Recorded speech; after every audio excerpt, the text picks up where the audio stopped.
Good morning. I have been doing some major unplanned research and going down a massive rabbit hole around microplastics and how they cause inflammation. Who knew, right? I knew they didn't belong inside our body and that we're struggling to avoid them. However, I did not know that the direct problem associated with microplastics in our body is inflammation. This started because I was watching some videos from Dr. William Lee. He's all over YouTube. You just have to Google his name. And he discusses our 5 defense systems in our body and that we have cancer molecules in our body every single day. Everybody does, 10,000 at any given time. However, our 5 defense systems take care of those things. Now, let's see if I can remember the 5 defense systems without looking. It is angiogenesis in our blood, so it's our bloodstream. It's regeneration, stem cells. It is our gut microbiome. It is our immune system, DNA protection, the copying and the pasting. And he describes it that if you were asked to write a sentence 10 times, you'd probably do it perfectly. But when you have to do it 20 million times, you will make mistakes, right? Then you put in things like a dysregulation of any of those 5 defense systems. Your immune system and inflammation comes in as like banging a hammer on your hand as you're writing those lines. You are going to make mistakes because your hand hurts, got problems now, right? So it was a really interesting way of looking at it. It made perfect sense to me as to, you don't get it till you get it, right? And we know microplastics are no good for us. We know they're in the ocean, and this has kind of been the level of my understanding of microplastics and plastics in general. I have a friend who got very big into zero waste. So yeah, I have a basic understanding of all of that kind of thing. But it wasn't until watching Dr. Lee and understanding that these microplastics are causing inflammation in our body and stopping our defense systems from defending us from all those little micro bits of cancer that I started to go, ooh. And of course, inflammation, thyroid disease is an inflammatory disease. Lipedema is an inflammatory disease. So anywhere that I can find ways to reduce inflammation, I'm going to give it a crack. Sometimes it's not convenient, but this is what I've discovered with microplastics. If it's convenient in our world, it's likely got microplastics in it. That's just the easy takeaway for anything. Let's talk about where you find them. This information isn't entirely new, and it's certainly not new to me. Science has known for a decade or more that plastics are no good for us. You know, the rise of the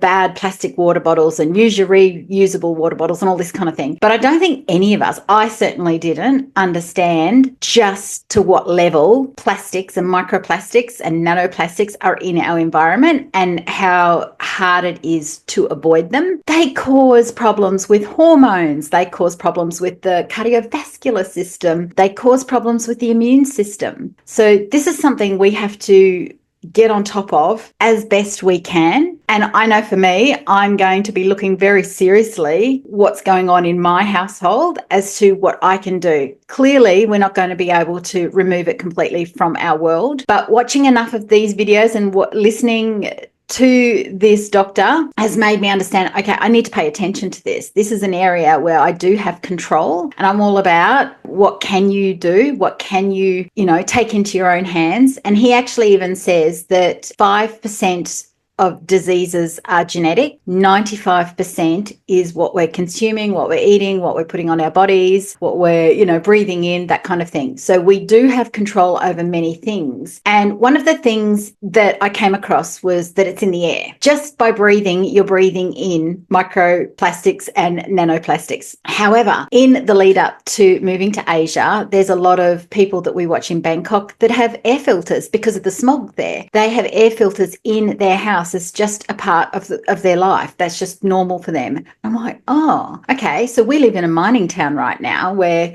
there's probably way more microplastics than the average place. Maybe it's the same everywhere. Who knows? We could have been using an air filter. These are the sorts of things that we need to be looking at of how can we, at least for the most part, even if you can only afford one air filter, in the bedroom when you're sleeping. It's got to make a difference, right? So it's all the little things, and it's what you can do and feeling good about what you can do. So these nanoplastics and microplastics, they're in cosmetics that we wear, the products we put on our skin, the lovely shampoo we put in our hair.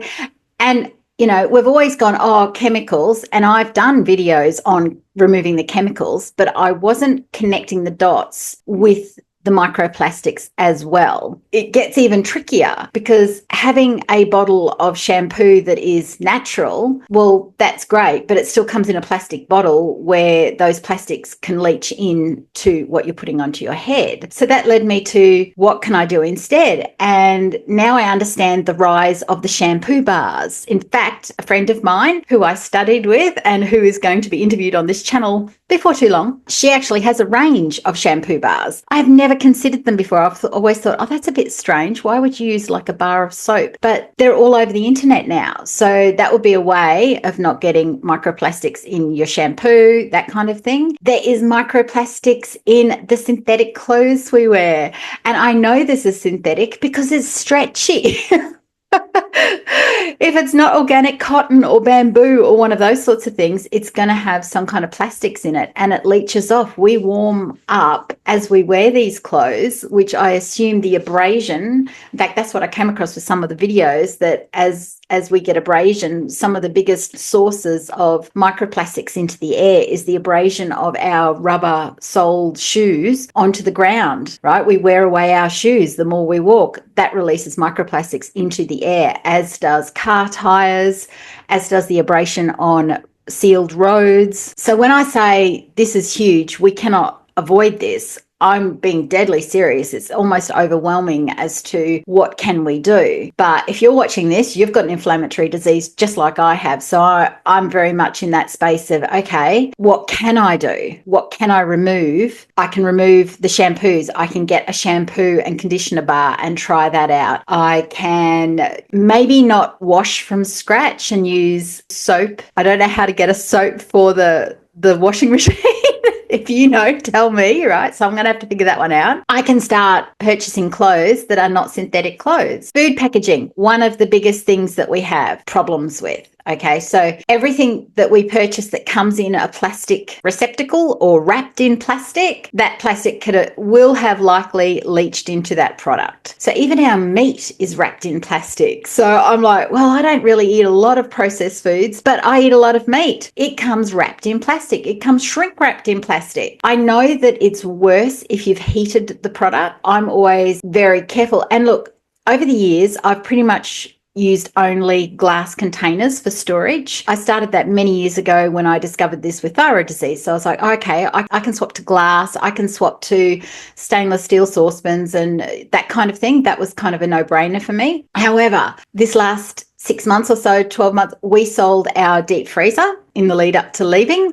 And so I'm living from a little normal freezer, which probably many people don't have a deep freeze anyway. And so to fit extra food that I will cook up in advance so that it's ready to go on days that we've both really busy, both been working, that kind of thing, I have started putting the food in plastic Ziploc bags. And it's just crept in without me thinking about it. And I just kind of went, oh, it's okay. I'll just make sure the food is cold, the meat is cold before it goes into the bags. But it doesn't matter that the meat's cold. It's actually causing a leaching into that product anyway. So I'm going to have to cook in advance less and figure out that journey, because we have a lot of our meat and so on in those plastic Ziploc bags. So there's so many places in your house that I can guarantee you can walk around and go, ugh. And for now, look, honestly, don't stress about how much, because there's just so much. There's so much that is causing us problems, causing us inflammation. But what's the easy steps? What's the easy low-hanging fruit? You know,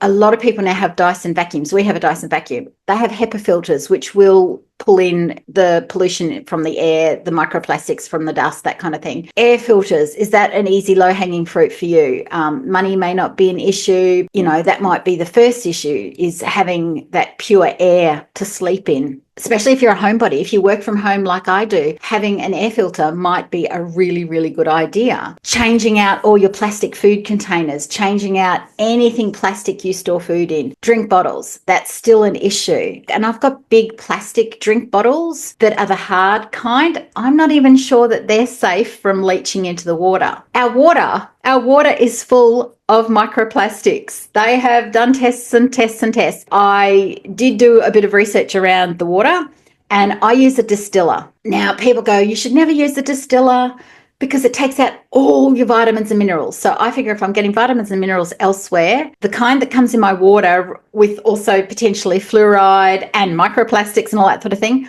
that's okay. I'll get them elsewhere and I'm still fine. And I've been drinking distilled water for, I'm going to say 14 years or so now, because I bought the distiller for my enema water, for that to be pure. It just tastes so clean and lovely that I just drank it, and I still drink it. It gets distilled into a glass container, and then that glass container, I decant it into a glass jug in the fridge. So at no point does that water touch plastic for me. So there's some areas that I'm like, cool, I'm winning there. I don't wear a lot of makeup. I don't tend to use a lot of skincare. So I'm winning in some ways, but other ways I'm like, oh, wow, I've got so much that I can change. Canned food. The plastic lining inside a lot of canned food is another one. Fish, seafood. Oh, honey, beer, salt, sea salt, because of the plastics in the ocean. They've shown time and time again that these products contain microplastics. It is said that we accumulate, this Dr. Lee has said we accumulate a credit card size worth of microplastics into our body per week, which crosses the blood-brain barrier. And that people with the highest amounts of microplastics in the plaque of their body. So they did tests on the carotid arteries, which is where they often do the scan to see how much plaque you've got in your body, and therefore your risk factor for having a heart attack, stroke, that kind of thing. Those that had microplastics embedded in that plaque had a 4-fold increase of a heart attack and stroke. They followed these people along. So this is causing an inflammation on a level that we shouldn't ignore. That's why I had something else planned for this video, but I'm just like, oh, we've got to do our best here. Doesn't matter where we live. Many of you live all over the world. Control what we can control. See what we can do in our environment to cut down on what we are using. If it means, changing from a liquid shampoo to a bar of soap shampoo, which seems really weird to many of us, to me, fine, I will try it. It's fine. If it means not wearing makeup or finding natural makeup that doesn't contain those particles, don't throw out what you've got. Instead of replacing it with that same brand, replace it with a different brand. I think it's really important we get on top of our inflammation. That's kind of seems to be the key with lipedema and thyroid disease and chronic health in general. They even found these microplastics in testicles, men's semen. It's everywhere. We need to get rid of this. And the thing that's got to try and excrete this is our liver. And most of us, our liver is up the creek anyway. So we need to do everything we can to not ingest them in the first place, to take the load off our liver, so that we're not causing further inflammation and further problems downstream, down the track. Because while it doesn't seem like much now, this seems to be getting worse and worse and worse. They've done studies over the years of how much it's increased, like the load of plastics inside people, how much it's increased by. And I don't remember the figures, but phenomenal amount. We need to be more aware of this. Oh, tea bags. Okay, sorry. I digress. This one blew me away. So that tea bags don't fall apart because you think they're paper, they're not. They're sprayed with plastic.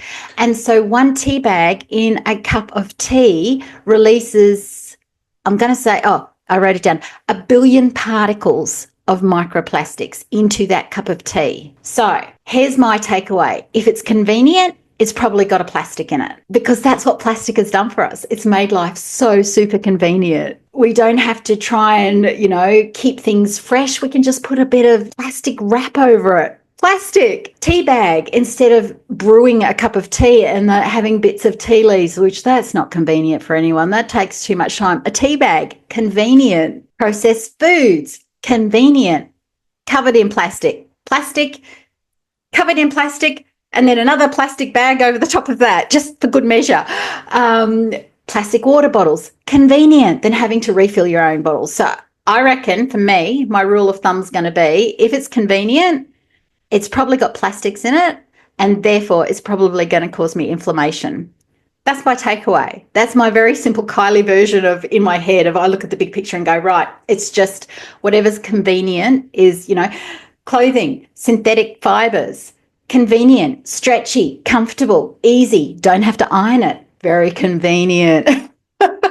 So convenience equals microplastics, which equals inflammation. That's my end takeaway for that. Tell me if you're going to go around your house. Tell me if you have gone around your house and had a look at the things that you could potentially start with, the things that you could remove and go, oh, well, you know what? I can do that for myself. I can do that from scratch. I can get glass containers. I can get a distiller, water distiller, whatever it is that you think you can do. Tell me. And if there's things that you know of that I haven't mentioned, please tell me so that I can do them too. That would be awesome. Okay. That's it from me today on this very random, for me, in my head, topic of microplastics. I'm wishing you a great week, and I will see you on the next video.